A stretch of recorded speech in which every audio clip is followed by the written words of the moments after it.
disastrous season which saw the sacking of a coach and just 4 wins. And Russian athletes at the heart of the doping scandal say punishment should be handed out to officials who sanctioned any performance-enhancing drugs and not to competitors. And that's the 5AA Sport. Now the 5AA forecast. Save on your favourite brands at the Spartan Electrical Mega Sale on this Friday till Sunday at Campbelltown. Partly cloudy with a possible shower and a top of 28. Tomorrow mostly sunny, 26. Friday partly cloudy, 24. Partly cloudy also for Saturday, 24. And then sunny for Sunday, 26. And sunny also for Monday and Tuesday with tops around 30. Currently 15. More news as it happens on 5AA. Thanks to the all-new Jeep Renegade. Energetic, fun and rebellious. Test drive today at your local Jeep dealer. This is 5AA Breakfast.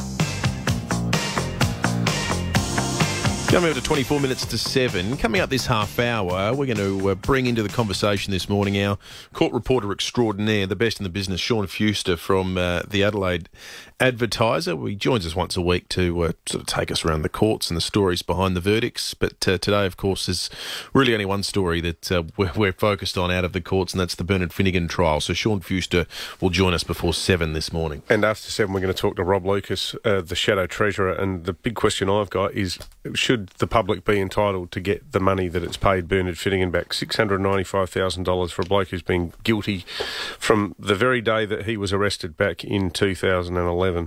And for him to pocket $700,000 makes me feel pretty annoyed, and I'm sure it annoys our listeners as well. Well, yesterday we spoke to Phil Curry about the situation on Christmas Island where an Iranian refugee died whilst trying to escape, and then there was a virtual riot where a lot of the prison inmates, a lot of the detention centre inmates are actually convicted criminals, a lot of them from New Zealand. Well, a big political stoush has erupted over the ditch where a high-profile Labour MP was actually manhandled physically by one of Prime Minister John Key's bodyguards. Joining us now to discuss this is our good friend Selwyn Manning, who's the editor of Evening Report livenews.co.nz. Selwyn, good morning, mate. Always good to catch up.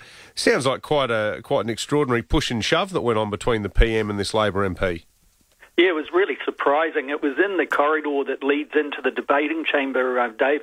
Now, John Key, he was making his way into the Parliament debating chamber for the daily sitting when Kelvin Davis, one of Labour's, it's Labour's corrections spokesperson, he stepped forward toward John Key and accused the Prime Minister of being, quote, gutless over failing to get a result over the Kiwis that are detained by Australia at Christmas Island. Now, when Davis stepped toward the Prime Minister, John Key ignored him and passed without hindrance, but not before Davis had said, Prime Minister, you are gutless over the 501s. Now, at that moment, the Diplomatic Protection Squad bodyguard pushed Davis toward a wall.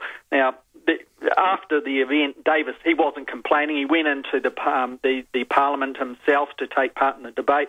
His point was made, and he kind of said tongue-in-cheek that the bodyguard's fend-off was less impressive than an under-9s junior rugby team member.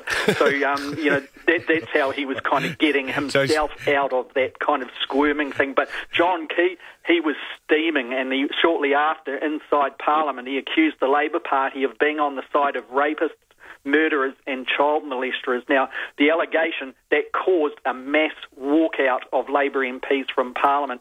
And really, Dave, the theatre all around this shows how the politicians are playing the issue. I know you guys would probably see it the same way. That Key, obviously, here he wants the detainees to be labelled in that way, murderers, rapists and child sex offenders, so that there is no sympathy here in New Zealand for that, while Labour is attempting to expose John Key's inability to resolve the deportation issue when he met Malcolm Turnbull a couple of weeks ago. Clearly, neither party wants the deportees back here in New Zealand, but they realise Australia is firm in its resolve to keep that policy in play. What John Key said sounds similar to what our Immigration Minister Peter Dutton said, which was that Australia won't be intimidated by criminals. So they've taken an equally hard line. Selwyn Manning, the editor of the Evening Report, livenews.co.nz. Thanks very much for that report. You're welcome. Yeah, Phil Curry yesterday referred to Christmas Island as Kiwi Alcatraz, didn't you? Yeah, Kiwi Alcatraz. That's what it's sort of within the...